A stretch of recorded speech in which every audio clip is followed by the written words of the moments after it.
Directors చాలామంది short తీస్తున్నప్పుడు on set మీద action cut ఏదైనా పర్ఫార్మెన్స్ రికార్డ్ చేసుకునే ముందు మనమైతే డైరెక్టర్స్ ఆర్డర్ ఉంటుందో దాన్ని మనం యాక్షన్ కట్ అని అంటాము. దీన్ని ప్రాపర్గా చెప్పకపోతే ఎడిటింగ్లో చాలా ఇబ్బందులు ఫేస్ చేయాల్సి వస్తుంది. ఎందుకంటే యాక్షన్ చెప్పే కన్నా ముందు కొంచెం మనం ప్రీ రోల్ వదిలిపెట్టాలి. ఎందుకంటే కెమెరాకి ఆర్డర్ ఇచ్చేటప్పుడు కెమెరామ్యాన్ రన్నింగ్ రోలింగ్ అంటుంటాడు, దాని బిఫోర్ మనం ఇచ్చినప్పుడు ప్రీ రోల్ అంటాం. తర్వాత కట్ చెప్పగానే కొంచెం గ్యాప్ ఇవ్వాలి, ఎండ్ రోల్ అనేసి. ఇది పర్ఫార్మెన్స్కి ఇంపార్టెంట్, ఇది కెమెరామ్యాన్కి ఇంపార్టెంట్, ఇది డైరెక్టర్కి ఇంపార్టెంట్. ఇది మనం ఎడిట్ షూట్ మీద వెళ్ళినప్పుడు ఎడిటర్కి ప్రీ రోల్ ఎండ్ రోల్ అనే విషయం మనం ఆ స్పేస్ ఇవ్వకపోతే ఎడిటర్స్ షార్ట్స్ మ్యాచ్ చేసుకోవడానికి చాలా ఇబ్బంది పడాల్సి వస్తుంది. So directors please note, pre roll end roll చాలా ఇంపార్టెంట్. మనం యాక్షన్ కట్ చెప్పే ముందు కెమెరా రోల్ చెప్పాక కొంచెం గ్యాప్ ఇవ్వండి, దీన్ని మనం ప్రీ రోల్ అంటాము.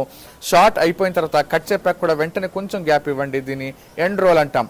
ఇది డైరెక్టర్ గుర్తుంచుకోవాలి, కెమెరామ్యాన్ గుర్తుంచుకోవాలి, అలాగే ఎడిటర్ కూడా ఎడిట్ చేస్తున్నప్పుడు గుర్తుంచుకోవాల్సిన అంశంలో pre roll and end role.